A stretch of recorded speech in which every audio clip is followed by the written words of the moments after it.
Buenas tardes a todos. Es un placer daros la bienvenida a este nuevo ciclo de la Escuela Clínica de la Sociedad de Psiquiatría de Madrid y volver a encontrarnos en este espacio que nació con el propósito de fortalecer el vínculo entre los profesionales de salud mental y que hoy se consolida como una apuesta formativa, clínica, reflexiva y comprometida con el pensamiento clínico y la práctica basada en la evidencia.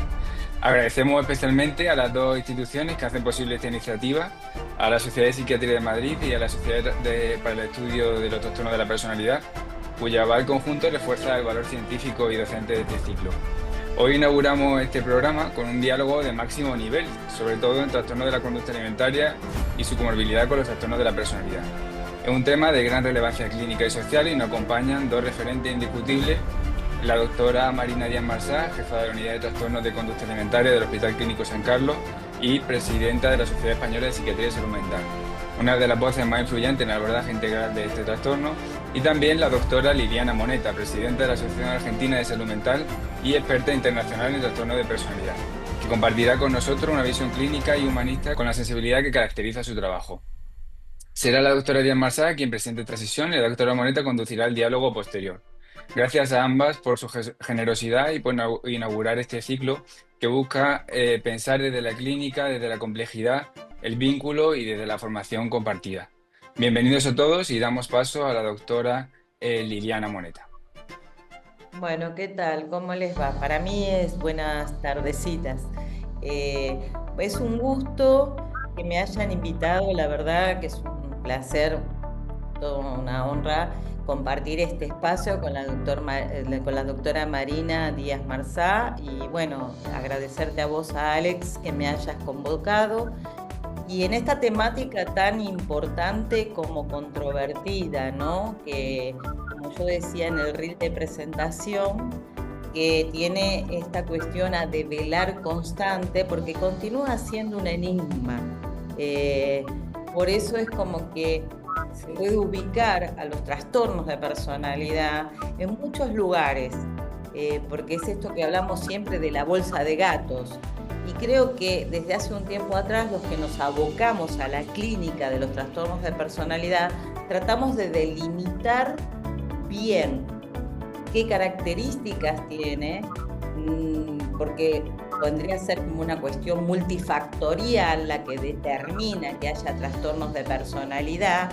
Entonces, como para hacer un buen diagnóstico y por ende implementar un buen tratamiento, que generalmente suele ser escabroso y espinoso, vamos a decir, en este tipo de pacientes. Unos pacientes que de repente traen, como digo yo, dolores de cabeza, porque generalmente es un ataque al narcisismo, y esto es una cuestión que yo suelo observar en tantos años de experiencia. Hace 40 años, el 20 de diciembre voy a cumplir 40 años de ejercicio en la profesión, y hace 40 años que empecé a tratar trastornos de personalidad, en su momento con adultos. Y actualmente me dedico a adolescencia. En infanto juvenil me abocó por esas vicisitudes de la profesión a adolescentes con este tipo de funcionamiento. Yo lo llamo funcionamiento también, porque nos atenemos a los observables, tratando de dar cuenta qué subvierte a dicho fenómeno. Por eso me interesó la propuesta y bueno, estoy acá para escuchar y para poder aportar desde la clínica mis conocimientos. Gracias. Muchas gracias. Escuchar a Marina.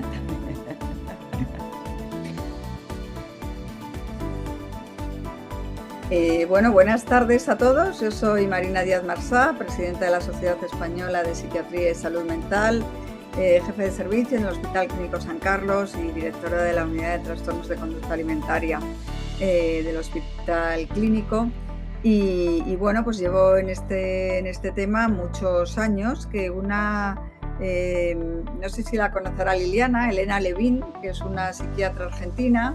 Hace unos años me dijo que si el dedicarme a esto, porque era, ¿no? Que si era un poquito, pues no sé, que si me gustaba hacerme daño, ¿no? O sea, porque es verdad. Bueno, a mí me dijeron, perdón, pero a mí me dijeron lo mismo Golchuk, cuando fui a presentar autoinjurias y trastornos de personalidad.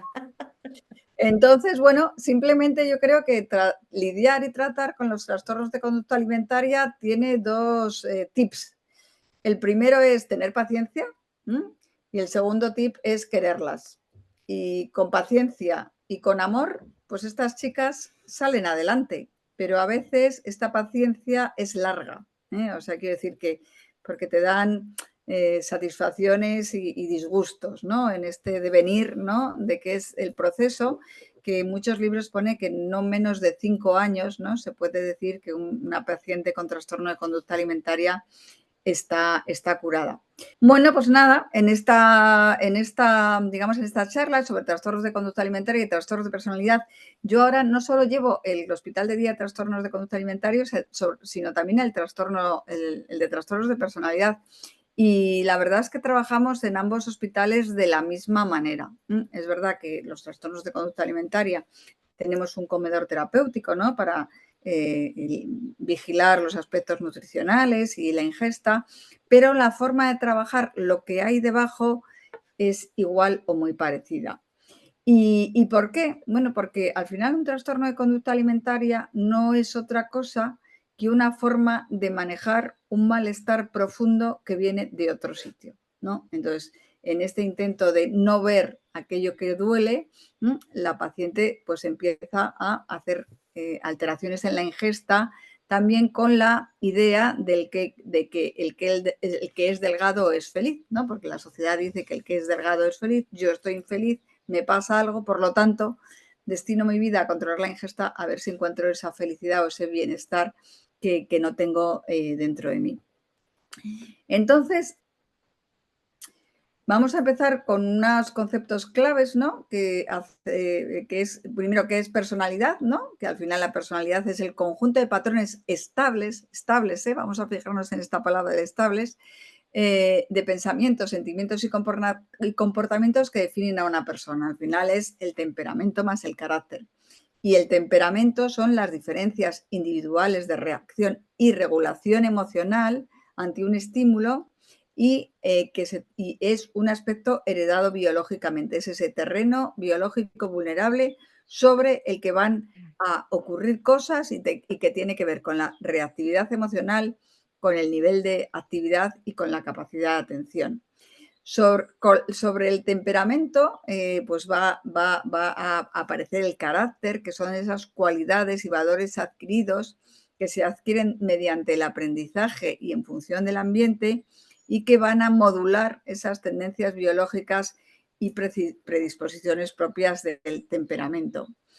La personalidad es algo que todos tenemos, todos tenemos una personalidad, pero los trastornos de personalidad es otra cosa, ¿no? Es ese patrón duradero que se desvía notablemente de las expectativas de la cultura del individuo y que al final se manifiesta en la forma de percibirse, de sentir, de controlar los impulsos o de funcionar interpersonalmente. ¿Y qué hace? Lo más importante es que hace sufrir al individuo y también a las personas que rodean a este individuo.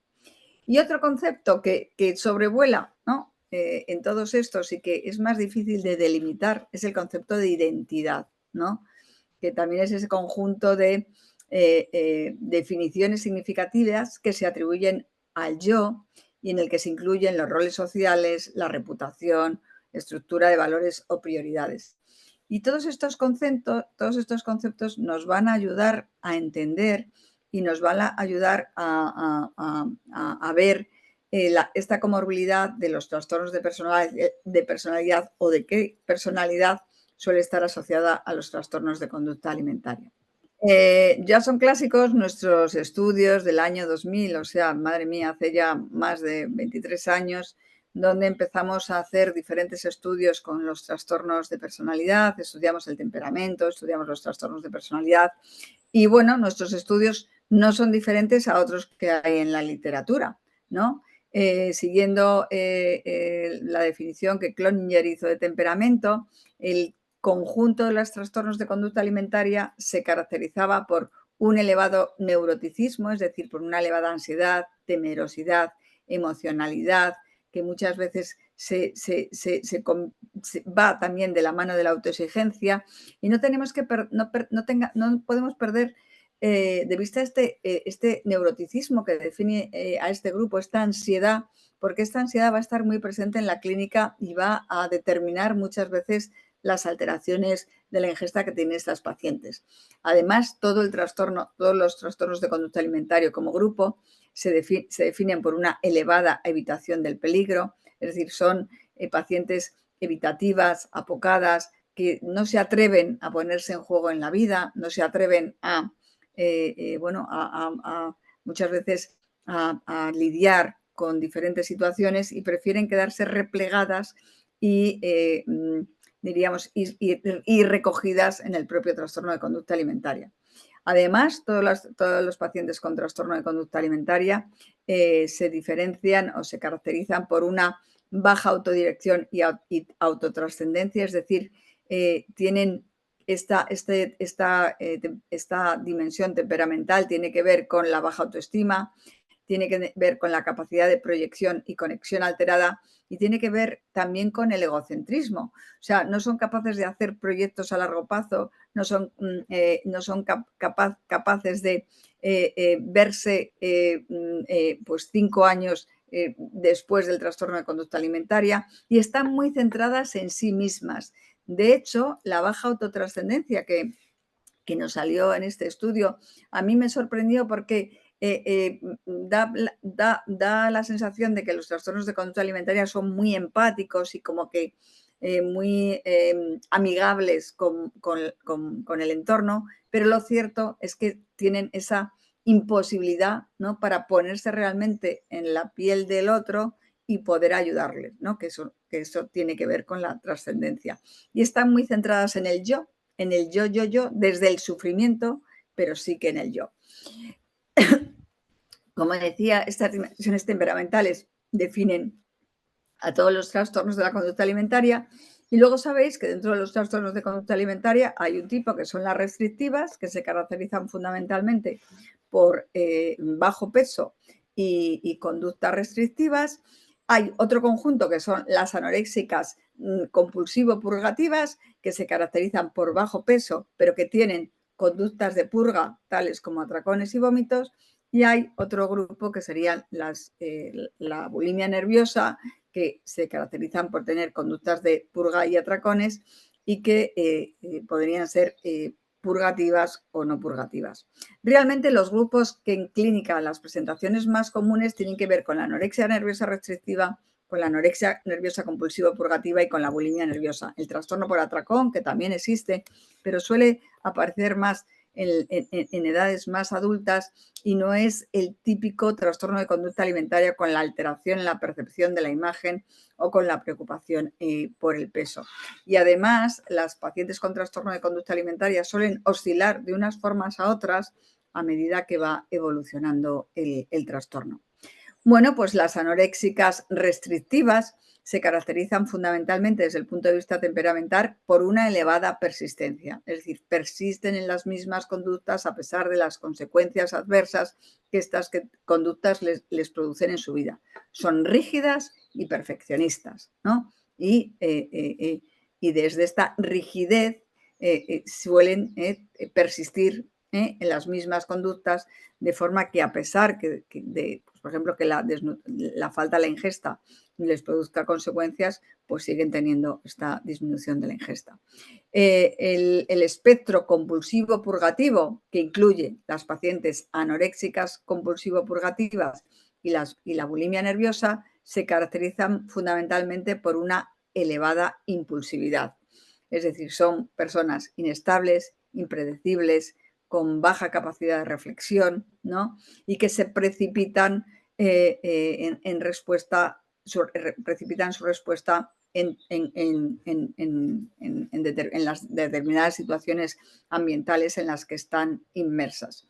Esto les lleva también a otra característica, que es el consumo de sustancias, el consumo de alcohol o el verse inmersas en otras conductas impulsivas como pueden ser la cleptomanía o incluso los intentos autolíticos repetidos. La impulsividad parece que es mayor en la bulimia nerviosa que en la anorexia compulsivo-purgativa. Sería como una especie de espectro, ¿no? Desde donde las más restrictivas se caracterizan por esta alta persistencia y se va aumentando o se va aumentando la impulsividad hasta el polo opuesto de este espectro, en donde estaría la bulimia nerviosa. También es verdad que hay que tener en cuenta que la desnutrición puede afectar muchas veces estos estudios del temperamento, porque la propia desnutrición ya produce obsesividad, rigidez y perfeccionismo.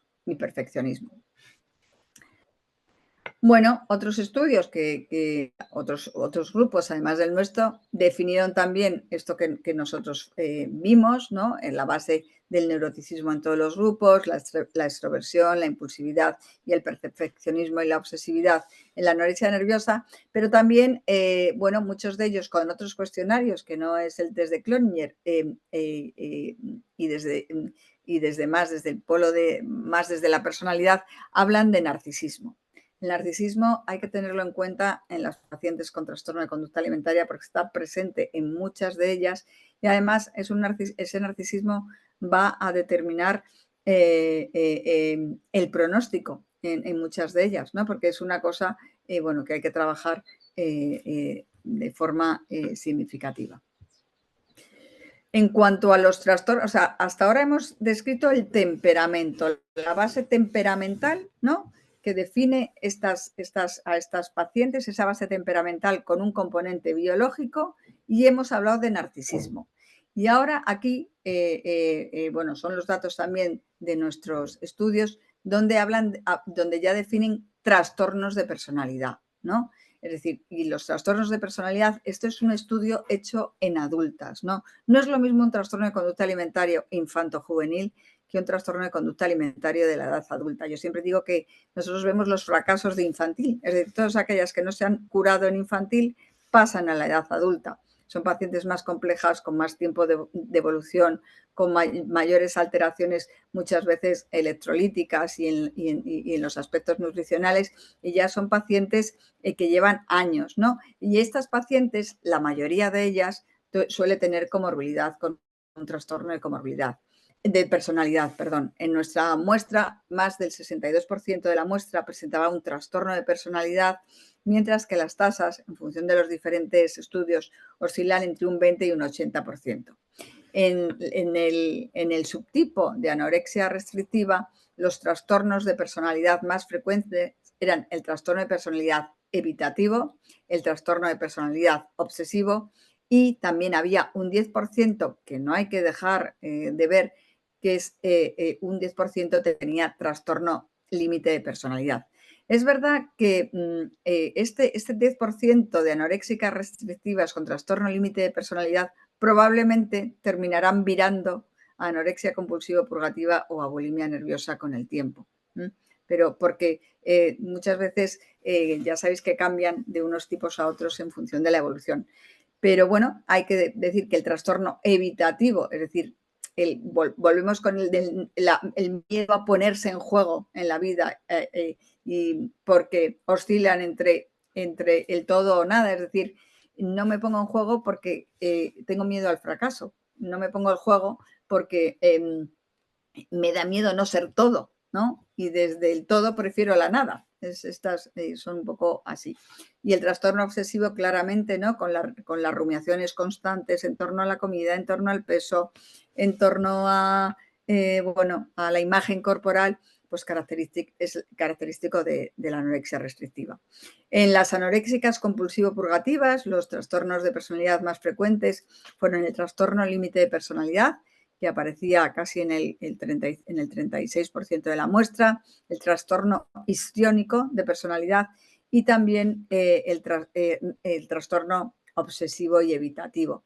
Es importante ver esta comorbilidad con los trastornos de personalidad porque luego va a definir también qué tenemos que trabajar. O sea, si pensamos que trabajando solo la renutrición o las alteraciones de la ingesta podemos abordar un trastorno de conducta alimentaria, pues lo cierto es que eso no nos va a dar ningún resultado. Tenemos que ver qué hay comórbido, qué hay al lado para poder tener una buena recuperación de estos trastornos. Y luego la bulimia nerviosa, que se caracterizaba fundamentalmente por trastorno límite de personalidad, también trastorno dependiente y trastorno evitativo.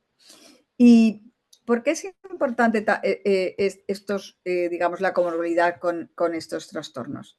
Bueno, pues es importante por un motivo, y el motivo es que en función de determinados rasgos o determinados trastornos va a haber un peor pronóstico del trastorno de conducta alimentario.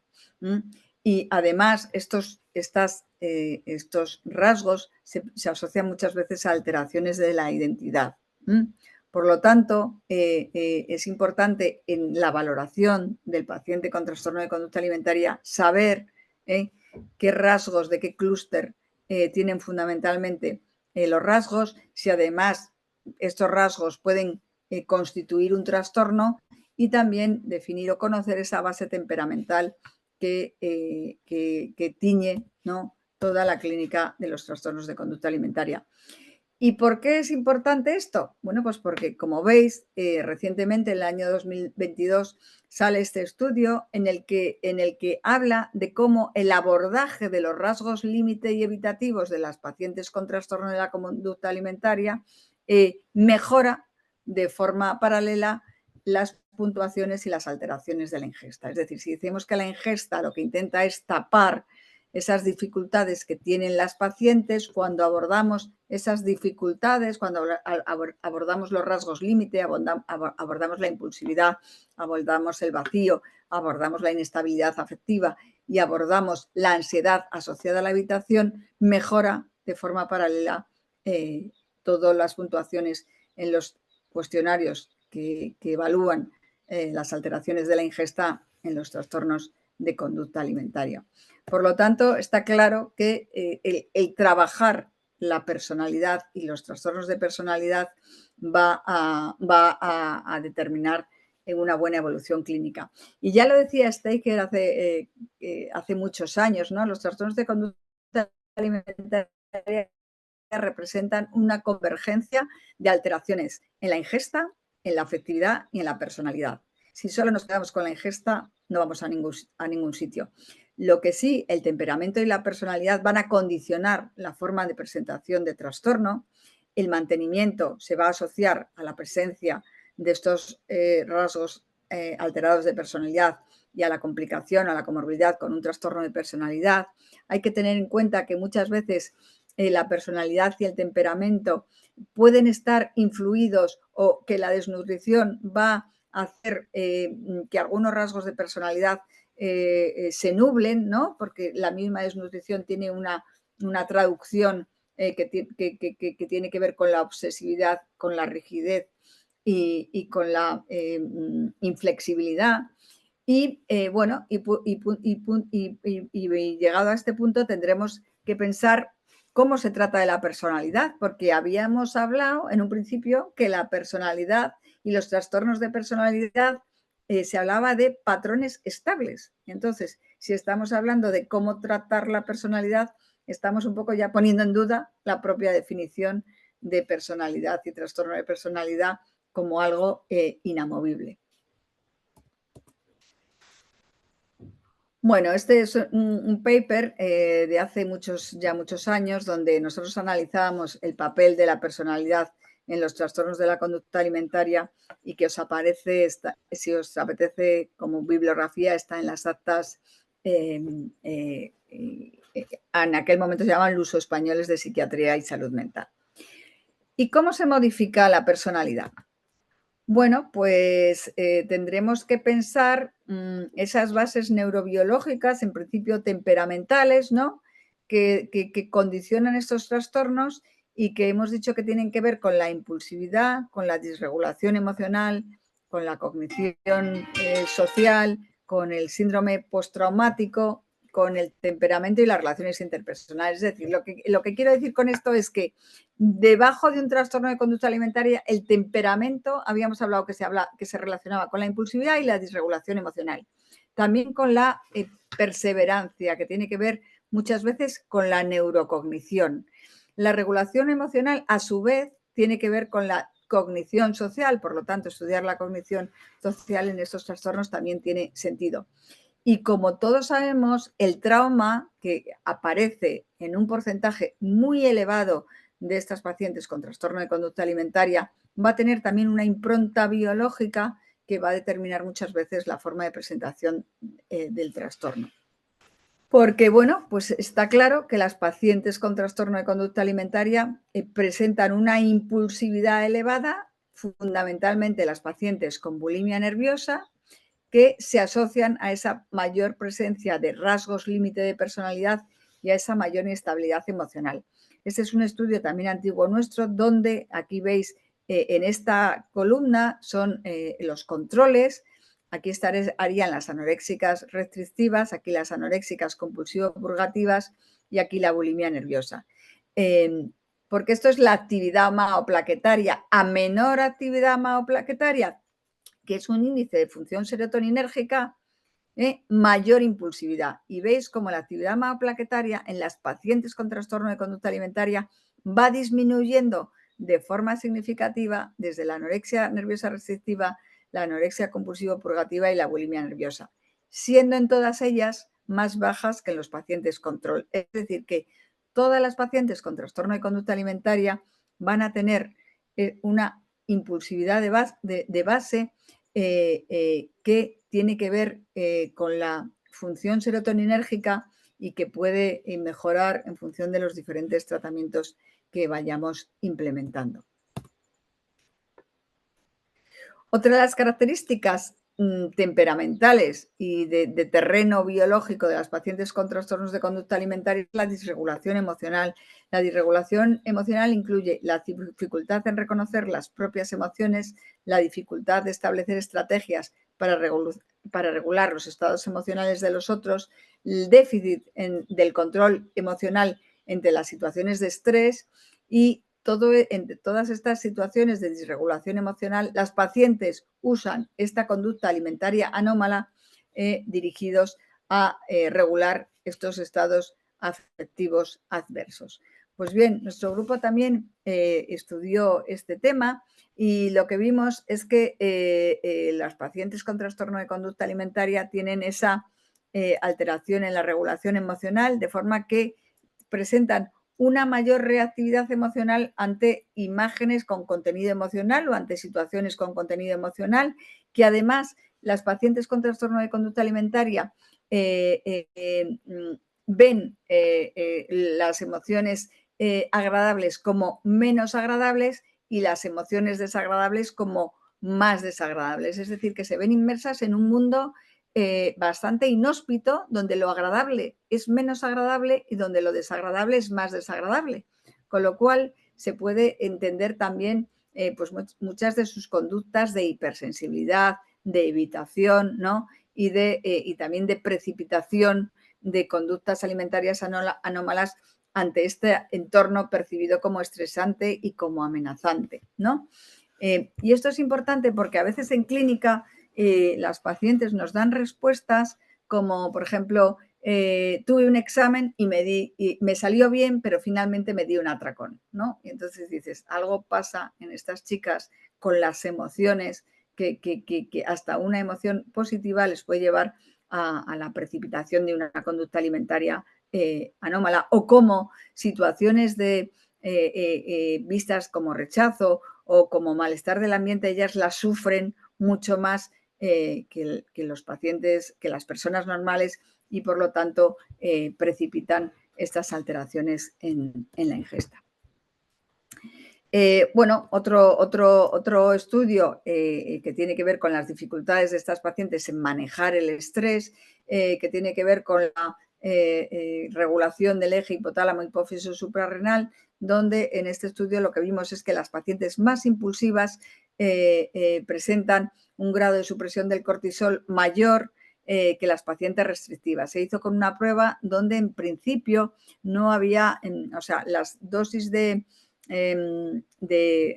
dexametasona que dábamos en esta prueba para medir el eje hipotálamo hipófisis suprarrenal, lo normal es no responder a esta prueba. porque poníamos unas dosis muy bajas. Pero, sin embargo, las que tenían un comportamiento impulsivo, las anoréxicas compulsivo-purgativas y las bulímicas, hiperreaccionaban a estas pequeñas dosis de sametasona, pudiendo sugerir que tiene esta dificultad en el manejo del estrés, de forma que cualquier pequeño estímulo lo van a interpretar como estresante y van a precipitar esas conductas de purga y atracones que les caracterizan.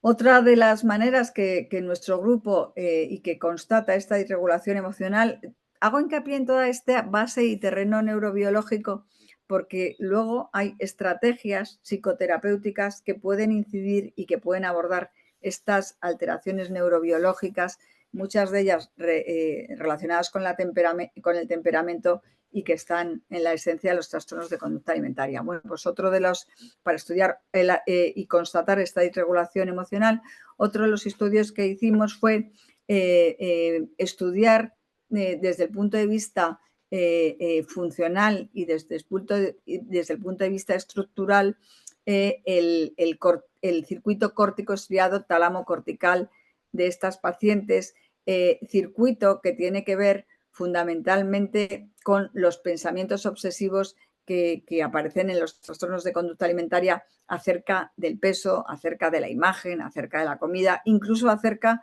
de diferentes aspectos que se dan muchas veces en las relaciones interpersonales. Y cómo las pacientes más restrictivas responden ante estos pensamientos con un control exagerado, ¿no? De la comida, con restricción y con rituales, y cómo las pacientes con bulimia responden con un control deficitario ante estos pensamientos obsesivos, dando lugar a las conductas de purga y a los atracones. Entonces, esta era la hipótesis del trabajo, es decir, estudiar este circuito en ambas pacientes y ver qué ocurría, y lo que vimos fue lo siguiente. Cuando veíamos las alteraciones estructurales, es decir, cómo es el cerebro de estas pacientes, veíamos que efectivamente las pacientes con trastorno de conducta alimentaria tenían alteraciones en el volumen del núcleo putamen, que es uno de los integrantes del circuito córtico estriado. Entonces, el putamen era diferente en las pacientes que tenían bulimia nerviosa y trastorno de conducta alimentaria con trastorno límite de personalidad, tenían unos volúmenes del putamen hemisferio derecho más pequeños, mientras que las anoréxicas restrictivas se caracterizaban por volúmenes más grandes del hemisferio izquierdo. Es decir, que estas chicas ya nacen, ¿no?, desde el punto de vista estructural en cómo tienen formado su cerebro, de una manera que va a condicionar su respuesta. Pero no solo nacen con esa alteración cerebral, sino que también nacen con una alteración en la respuesta funcional, ¿no? Y en este estudio, en el que el estímulo que se utilizó fue imágenes con contenido emocional, vimos que había una alteración en la actividad del córtex prefrontal dorsolateral ante los estímulos emocionales negativos. De forma que las pacientes con bulimia nerviosa y trastorno límite de personalidad tenían una mayor hipoactivación del córtex prefrontal dorsolateral, mucho más significativo que los controles y que las pacientes con anorexia nerviosa. Es decir, que la respuesta emocional e impulsiva que viene de la mano de la actividad del córtex prefrontal dorsolateral estaba claramente más alterada en las pacientes que tenían bulimia nerviosa y en las pacientes que tenían bulimia nerviosa con trastorno límite de personalidad, haciéndose máxime en este último grupo. Es decir, que estas pacientes, hablábamos de este temperamento, terreno biológico vulnerable que tiene que ver con la disregulación emocional, y como veis aquí lo que se constata con nuestros estudios es que tanto desde el punto de vista estructural como desde el punto de vista de función, desde la resonancia magnética funcional, y luego pues asociándolo a los estudios acerca de la impulsividad y acerca del funcionamiento del eje hipotálamo hipofisario suprarrenal, están alterados. Bueno, y últimamente en psiquiatría se ha venido a hablar también de cómo la disfunción de la cascada inflamatoria puede estar alterada. La disfunción de la cascada inflamatoria puede estar alterada en muchos trastornos psiquiátricos y fundamentalmente se han hecho diferentes estudios en depresión, en psicosis, en ansiedad, pero nosotros hemos hecho también esos estudios en nuestros pacientes con trastorno de conducta alimentaria y también encontramos que efectivamente existe una disfunción de la cascada inflamatoria que tiene que ver con la desregulación emocional en estas pacientes. ¿Todo esto para qué? Bueno, pues todo esto es para que las pacientes en principio no tengan tanta culpa, ¿no? Y entiendan también que las cosas les cuestan porque hay ese terreno biológico vulnerable que les hace precipitar su respuesta ante diferentes situaciones vitales. Bueno, me parece importante estos datos de cómo eran los parámetros inflamatorios en las pacientes, porque veis que desde el punto de vista biológico siempre se vienen diferenciando las pacientes restrictivas en verde con el resto de las pacientes, las que tienen síntomas bulímicas, atracones y conducta de purga, que serían las anorexias nerviosas compulsivo-purgativas y las bulimias nerviosas. Es decir, que la neurobiología, y esto también es importante para el tratamiento y para el pronóstico, se empeña en diferenciar las restrictivas del resto de las pacientes que tienen atracones y conductas de purga. Y esto no es lo mismo, o sea, no es la misma clasificación que está en las clasificaciones actuales operativas, donde la anorexia compulsiva purgativa se pone de mano de la anorexia restrictiva y no en el otro grupo.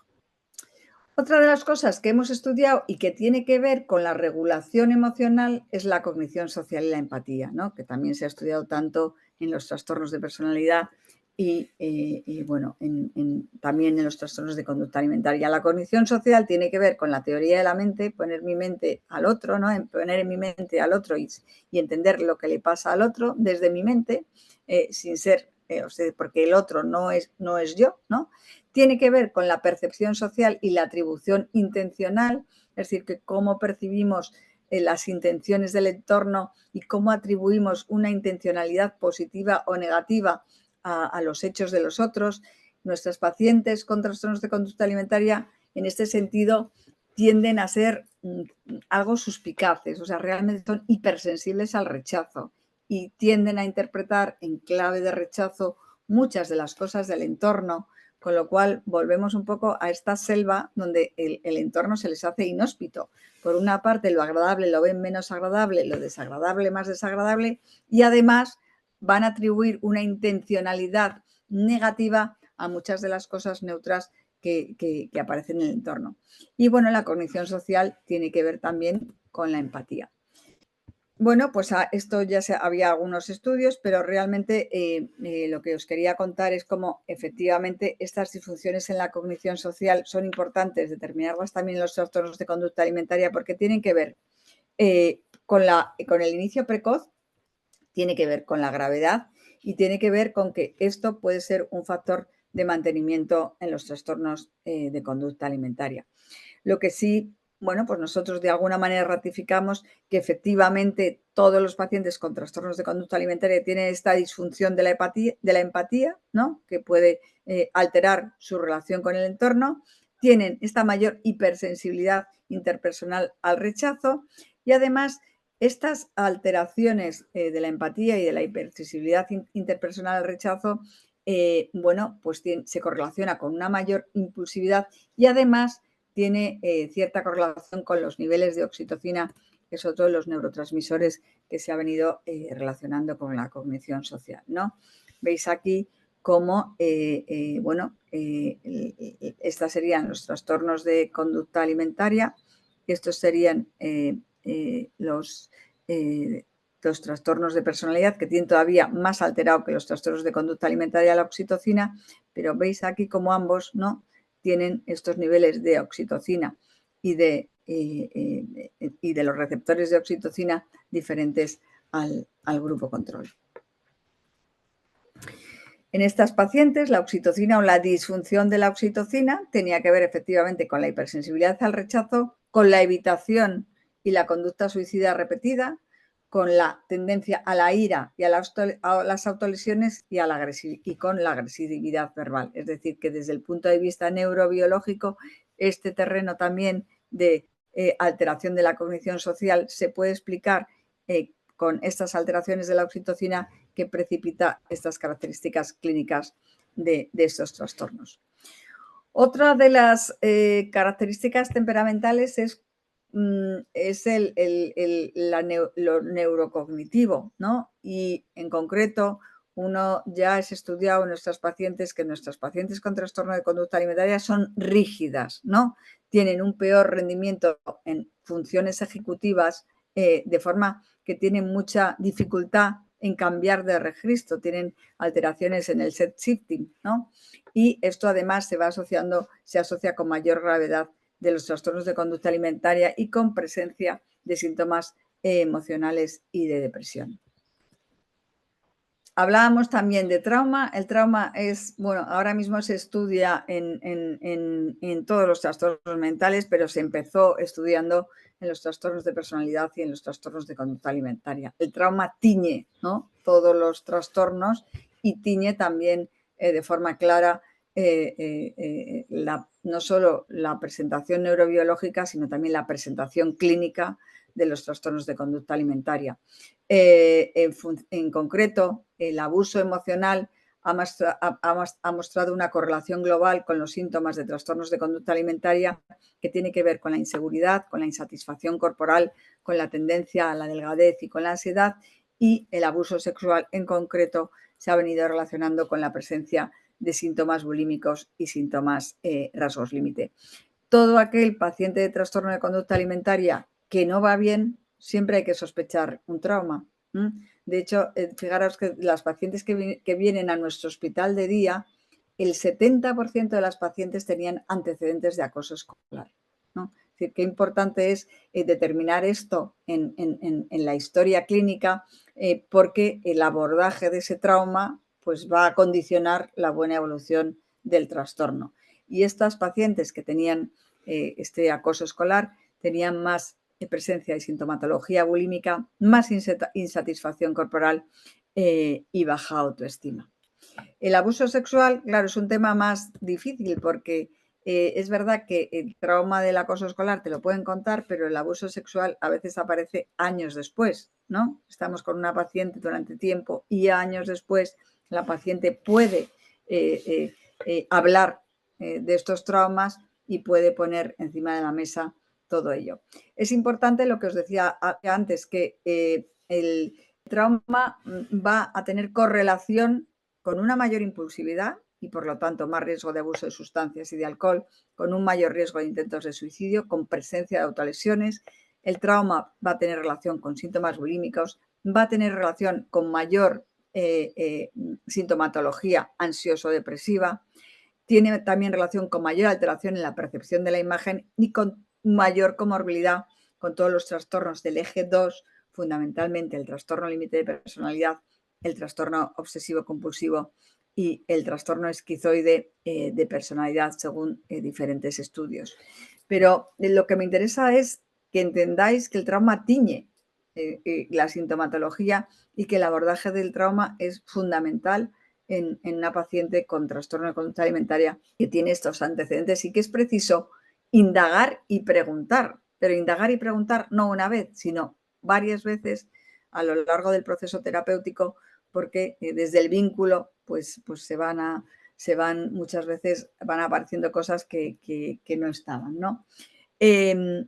Y ante estos, digamos, dimensiones o terreno biológico vulnerable, ¿cuáles serían las terapias, ¿no?, o las técnicas psicoterapéuticas que más podríamos utilizar? Bueno, pues si en una paciente es más impulsiva, obsesiva, la terapia dialéctica conductual destinada a regular las emociones, a controlar la impulsividad y a intentar regular las relaciones interpersonales estaría adecuada con esas pacientes más impulsivas.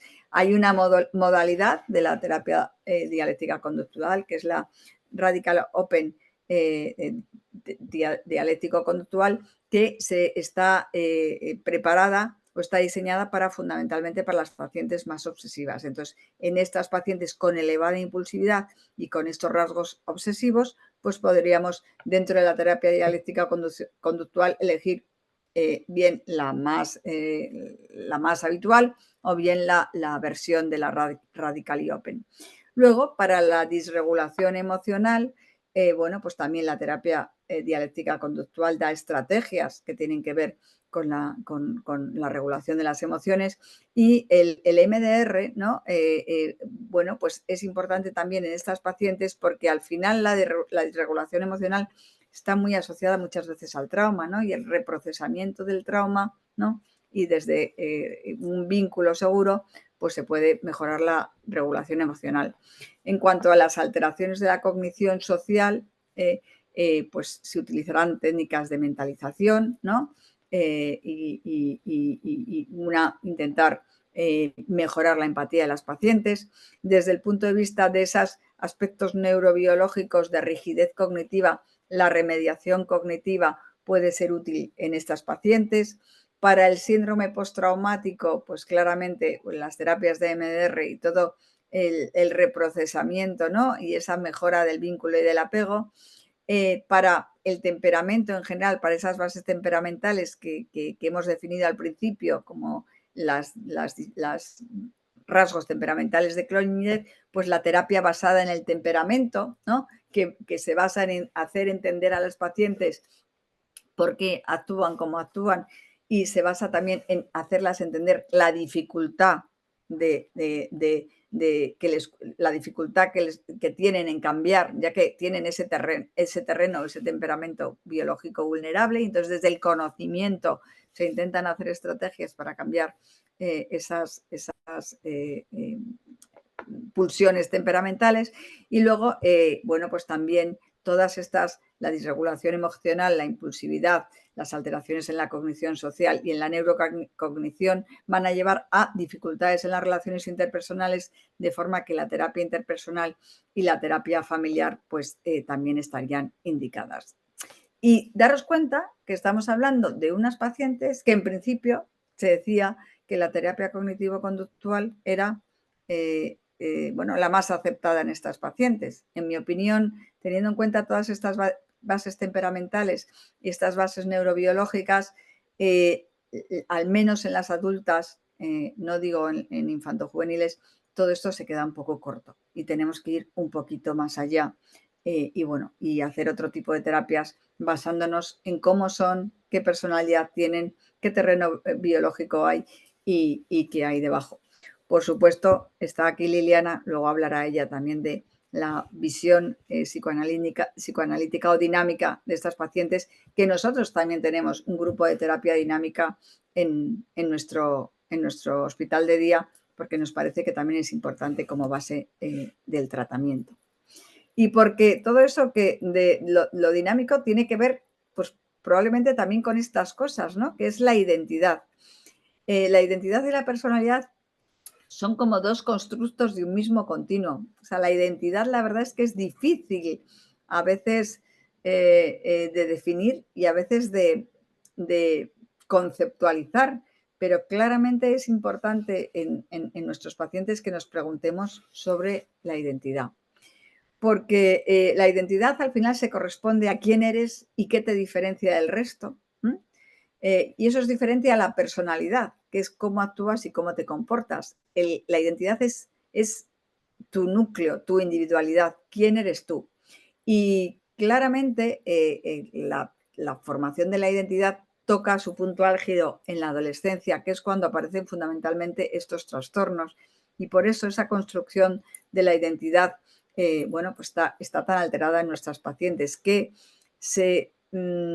digamos sus dificultades en saber quién son y en esas alteraciones de la identidad las van a tapar con las alteraciones de la ingesta. Porque una identidad en construcción insegura y fluctuante puede llevar a una relación disfuncional con la alimentación y con la imagen corporal en los trastornos de conducta alimentaria.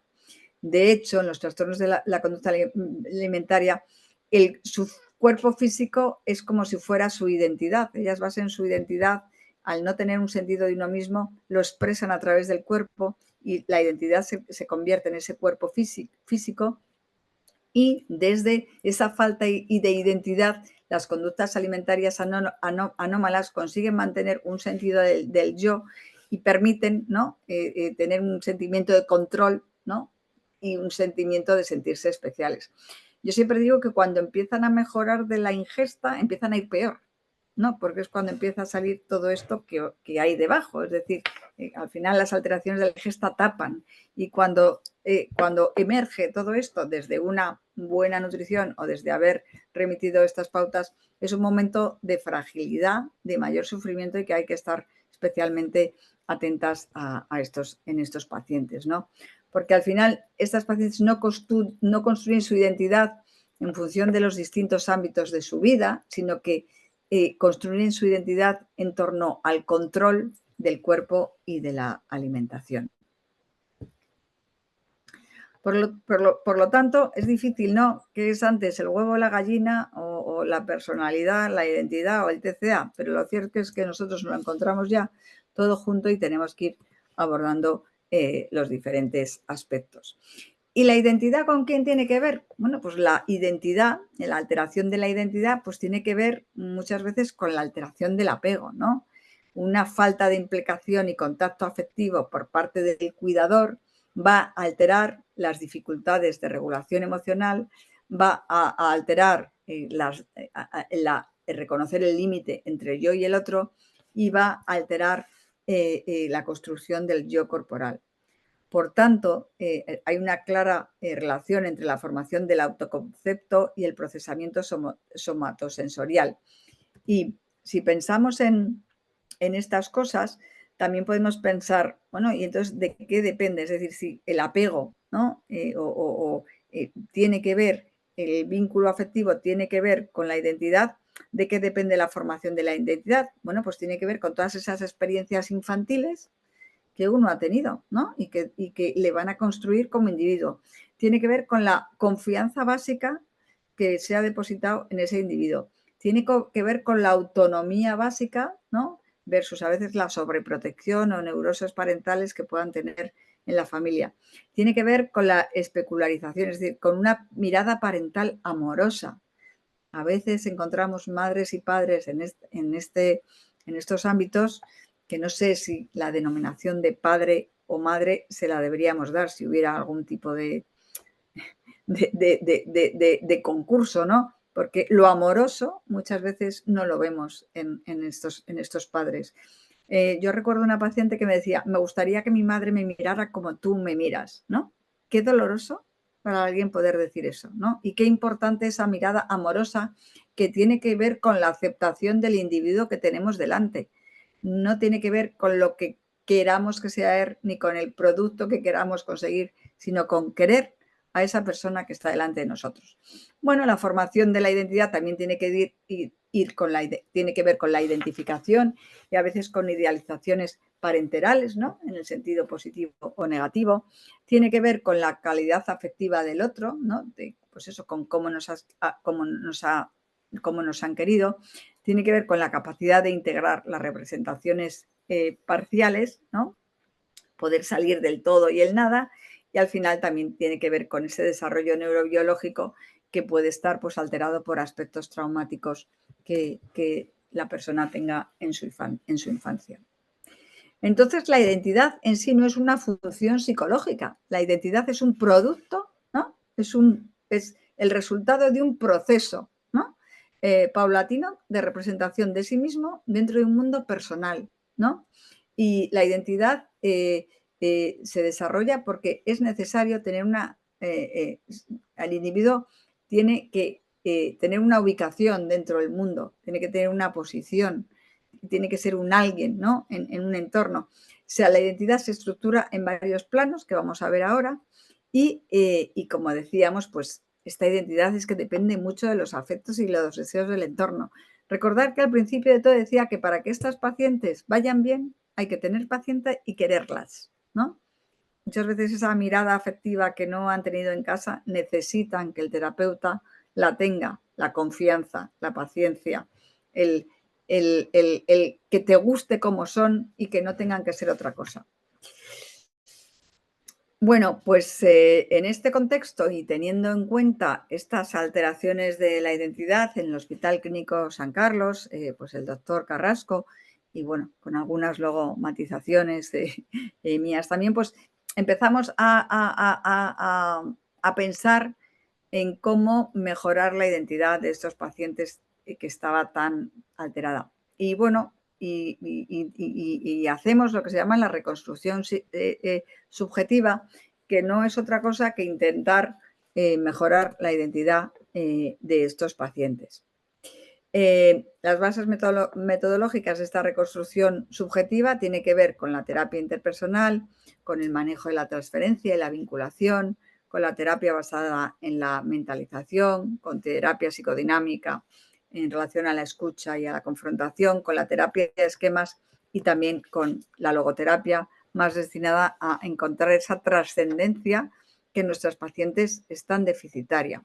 Y las bases teóricas de esta reconstrucción subjetiva tendrían que ver con la fenomenología del ser de Husserl, de Jaspers y de Heidegger, tendrían que ver con la analítica existencial de Binswanger, de Bergson o de Frank, con las psicologías humanistas de Erickson, con la psicopatología de la autoestima de Hartmann o de Rosenfeld, con la psicopatología del narcisismo de Kohut o con la psicopatología de las relaciones objetales de Kemper. Es decir, que bebe las fuentes. Esta reconstrucción subjetiva no es nueva, no nos la hemos inventado nosotros, ¿no?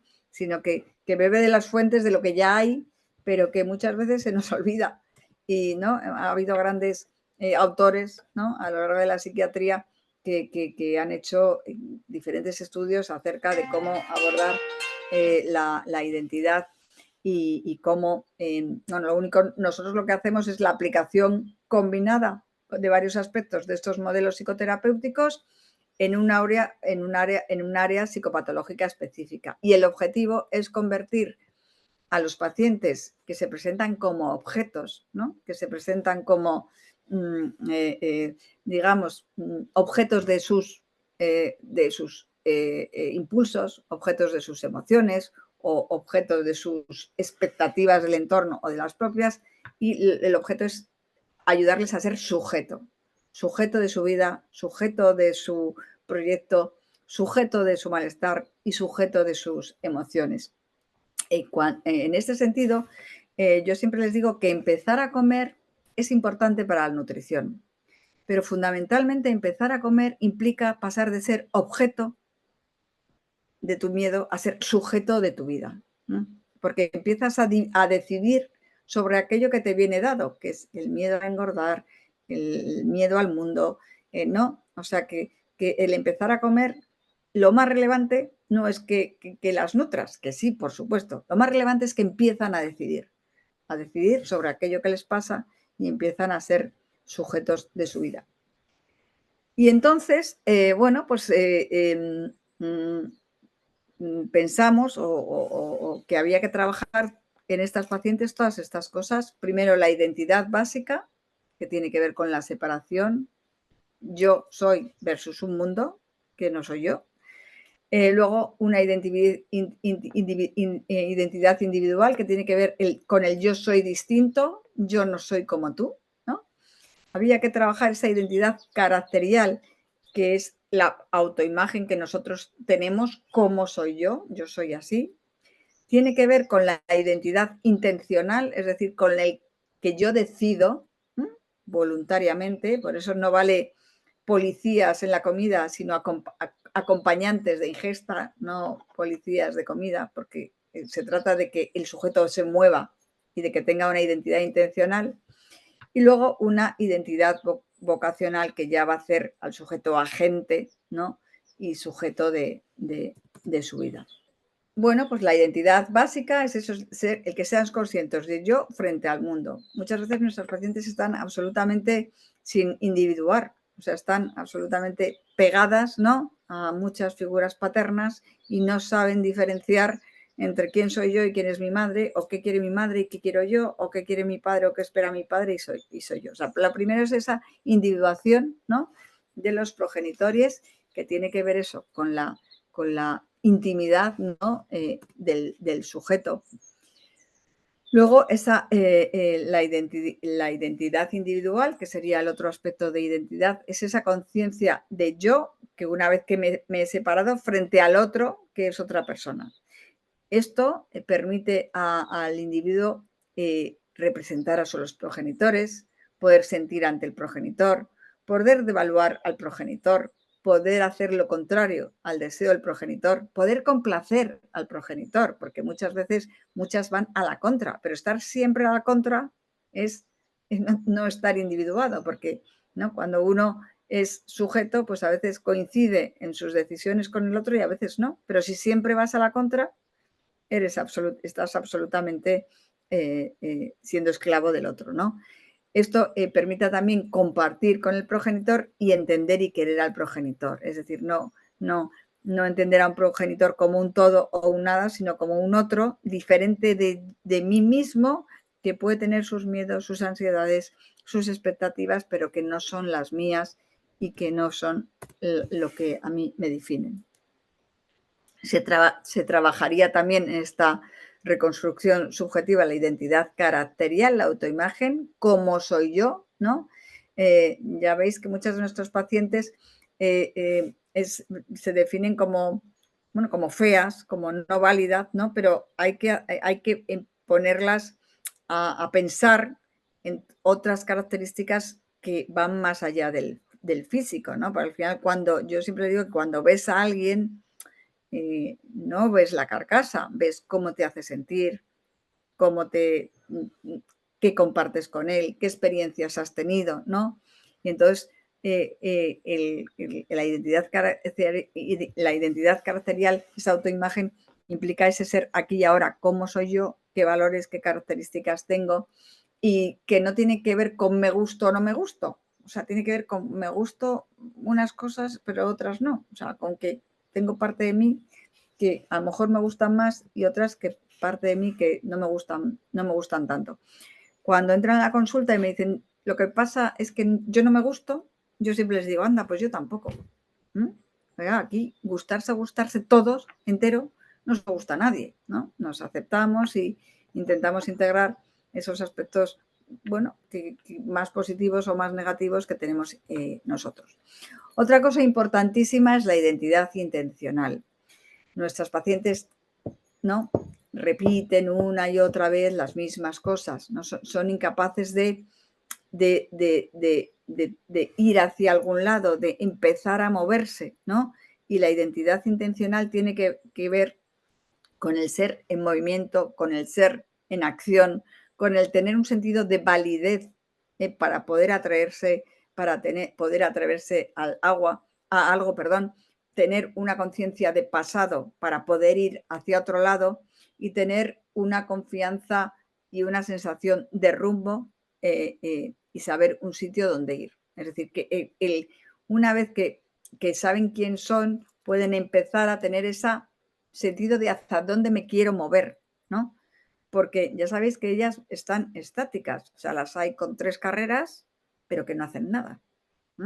Es decir, que, ¿no?, estas son las académicas más brillantes, pero las académicas de la nada, porque terminan sin hacer nada. También hay que, trabajar con ellas la identidad vocacional, cuál es mi puesto en el grupo. Pues no tengo que ser la más simpática, a lo mejor soy la que más escucha o la que está más disponible o la que, yo qué sé, más generosa. Es decir, ¿quién soy? ¿Quién soy yo en un grupo? ¿Por qué valgo? ¿Cuál es mi valía? ¿No?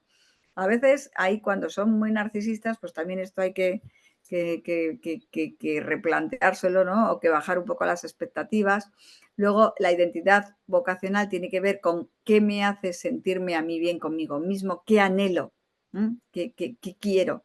Quiero que me quieran, quiero que me alaben, quiero que que trabajen conmigo, quiero que me acompañen, ¿no?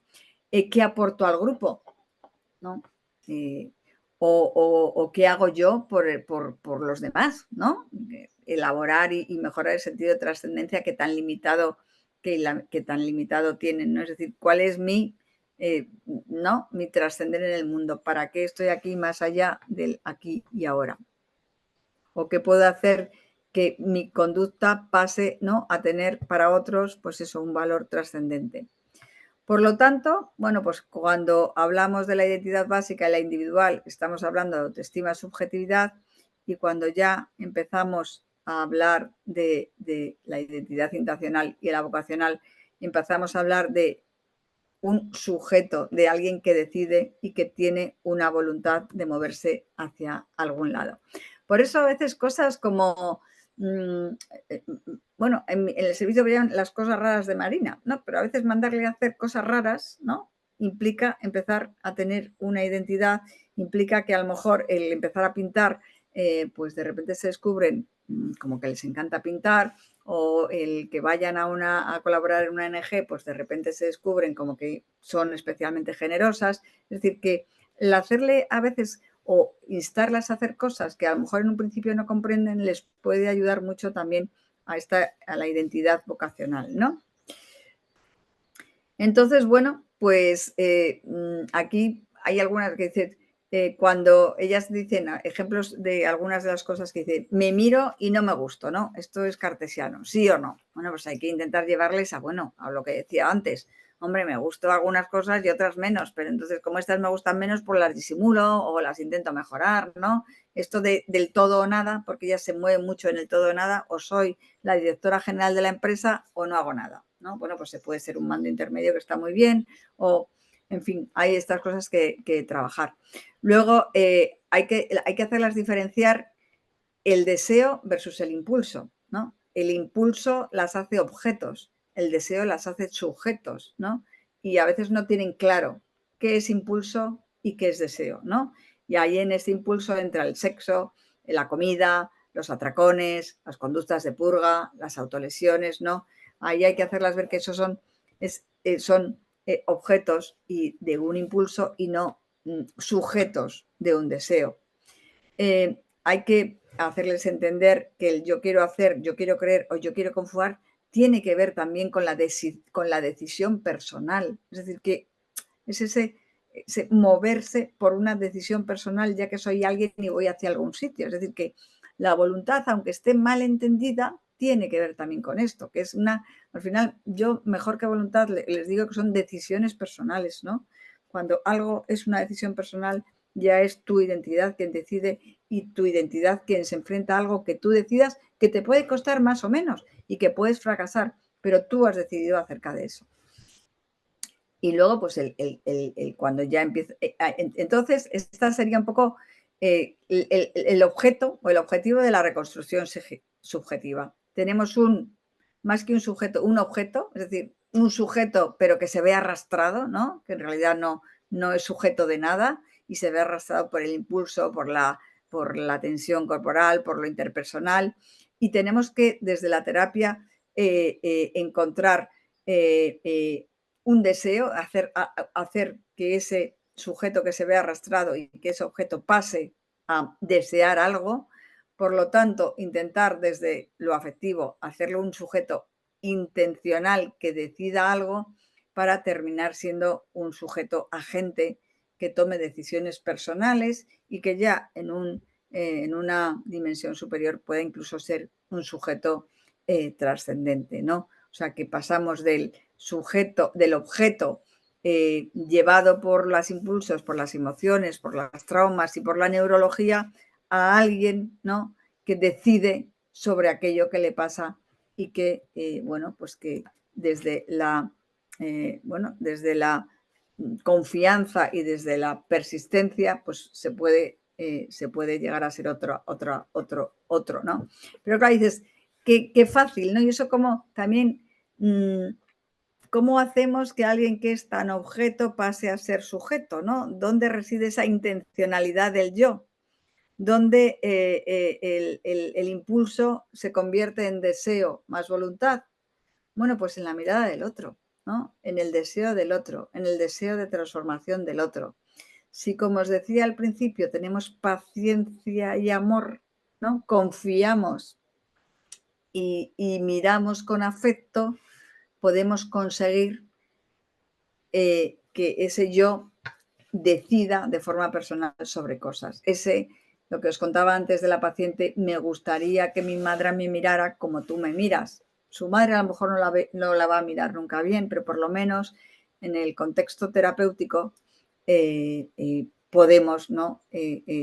Conseguir mirarlas de otra manera, de forma que se conviertan en sujetos de su vida. Quería llegar, bueno, primero a que la reconstrucción subjetiva va destinada a reconstruir y a desvelar. O sea, la identidad, esto no es como un psicótico, o sea, lo que está, pero está velado por el trauma, por el impulso, por la disregulación emocional. Entonces, desde la curiosidad de un sujeto frente a otro sujeto, tenemos que ir desvelando, tenemos que quitar todas esas corazas que comprimen a estas pacientes. Y al final, el objeto sería que si al final de nuestra terapia tendríamos que conseguir algo parecido a lo que dice Bobín sobre la reconversión del narcisismo. Y si al leerme dan ganas de probar un buen vino, de hacer una visita a alguien a quien se quiere o de llegar tarde a trabajar, pues bien, este libro habrá encontrado su verdadera alegría. Es decir, si después de nuestra terapia nuestros pacientes tienen deseo de degustar un buen vino, de visitar a alguien, incluso de dejar de ser tan perfeccionistas y pueden llegar incluso un día tarde a trabajar, nuestra terapia habrá tenido sentido y probablemente la persona que tenemos delante podrá manejar su yo en el mundo y habremos convertido a una persona objeto de las alteraciones de la ingesta a una persona en sujeto de su vida y de sus decisiones personales. Vale, pues muchísimas gracias, Marina. La doctora Moneta se tuvo que ir porque tiene consulta. Allí era 1 hora y media antes en Argentina y hizo un pequeño parón en la consulta para poder acompañarnos. Eh, pero bueno, estuve leyendo el chat y sí que nos preguntaban, aunque ya lo acabaste mencionando en alguna diapositiva sobre la TFP, que cuál es tu experiencia o qué piensas de esa terapia para el trastorno de conducta alimentaria. Bueno, la TFQ, la terapia focalizada en la transferencia, es una de las terapias que se utiliza para el trastorno de personalidad y me parece también muy útil, la verdad. Y nosotros no la utilizamos en nuestro hospital de día, en nuestra práctica clínica, pero está descrita como una terapia con evidencia en las alteraciones que son propias de los trastornos de conducta alimentaria, insisto, no es en los trastornos de conducta alimentaria como trastornos de la ingesta, sino en el concepto de lo que hay debajo de un trastorno de conducta alimentaria. Hmm. Bueno, por el chat están dando las gracias. Han asistido con más de 100 asistentes durante todo el webinar, que es un público bastante grande para la hora en la que estamos. Y bueno, quedan como 10 minutos. No sé si te gustaría hacer alguna reflexión, alguna cosa que se te haya quedado en el tintero de las diapositivas que hemos tenido que pasar muy rápido. Bueno, yo creo que no. Al final, yo me gustaría que os quedarais con los trastornos de conducta alimentaria son mucho más que alteraciones en la ingesta. Al final es una forma de manejar un malestar profundo que viene de otro sitio y que en una sociedad donde parece que el que es delgado es feliz, estas pacientes, ¿no? Intentan calmar su malestar intentando ser delgadas, pero lo que les pasa es otra cosa. Y que es una terapia a largo plazo, que es muy poco a poco, es una lluvia fina que va goteando y que bueno, que al final, pues desde la paciencia y desde la mirada afectiva podemos conseguir recuperar a las pacientes. Hay alguna preguntilla más también por el chat. Por ejemplo, Arminda pregunta que desde el hospital de día, cómo se fomenta la ingesta en estas pacientes. Bueno, pues al final les explicamos primero, bueno, que comer es necesario para vivir, o sea, que el que no come no vive, ¿no?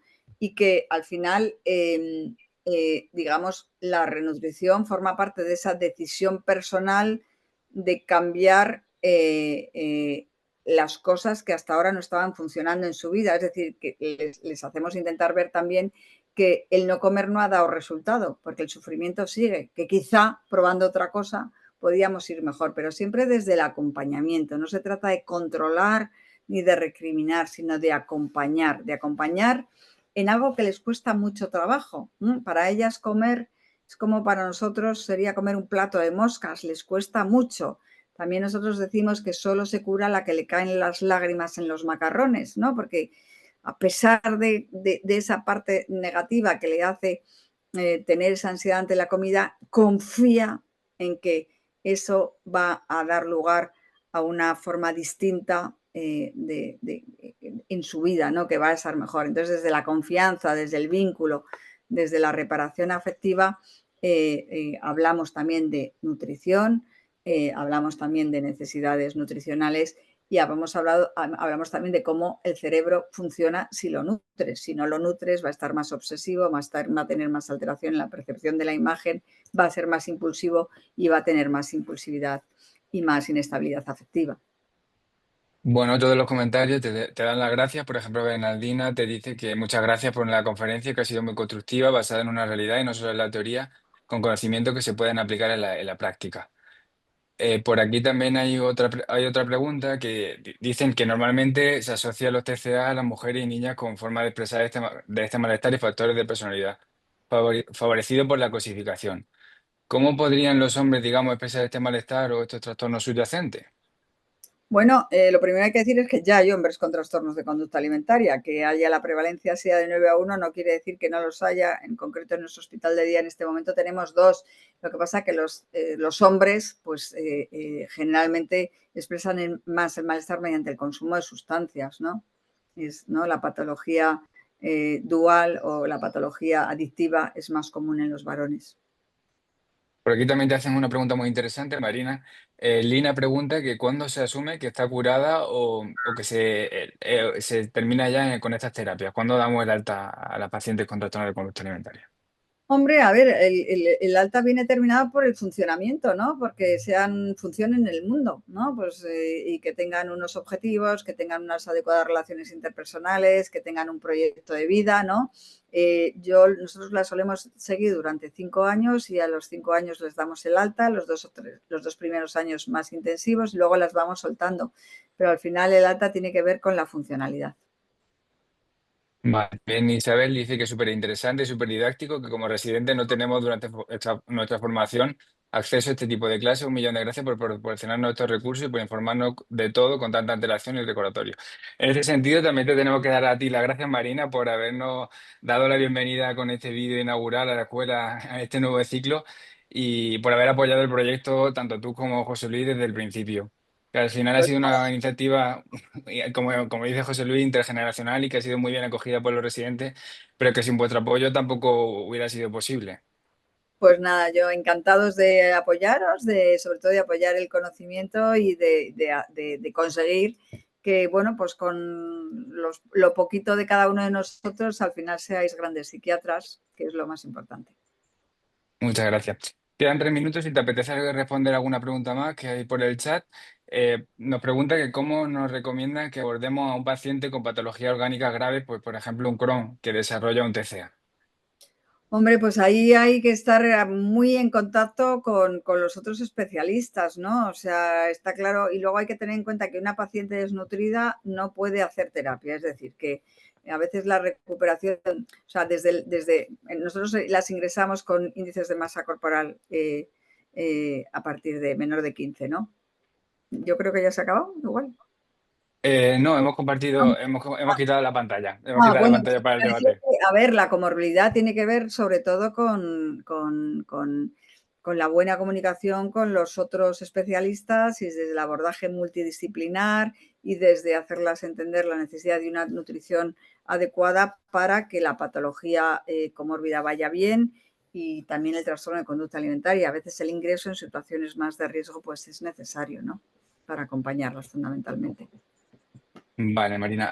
Ahora mismo hay 85 personas que te están viendo. Nosotros en la escuela somos muy de mandar mensajes. Si tuvieses que mandar un mensaje a los profesionales que están viendo en cuanto al trastorno de conducta alimentaria, o un mensaje clave que se tuvieran que llevar a casa, ¿cuál sería? Pues el que he dicho, yo creo que empiezo y termino por lo mismo. Paciencia y mirada afectiva. porque las pacientes con trastorno de conducta alimentaria no son personas que manipulan, son personas que sufren. Pues muchísimas gracias por estar con nosotros, muchas gracias por la labor que hace y por el apoyo a la iniciativa. Vale, pues nada, me alegro de haber compartido esta tarde. ¿Mm? Muchas gracias. Hasta luego, adiós. Por cierto, el día 19 de noviembre estará también Guillermo Laera con nosotros en los webinars. Y tenemos varias iniciativas pendientes de la escuela. Como preguntaban por el chat que cómo se haría, pues se nos podéis escribir por Instagram y os damos más información. Y por si os apetece apuntar alguna de las iniciativas que tenemos pendientes, que son iniciativas que están abiertas para todos. Y también tenemos activo ahora mismo el sorteo de Guillermo de la Era, que son 5 libros. Muchísimas gracias a todos los asistentes por participar. Y cualquier cosa, cualquier feedback es bienvenido. Estamos pendientes tanto en el grupo de WhatsApp como en Instagram. Nos vemos a la siguiente. Un abrazo.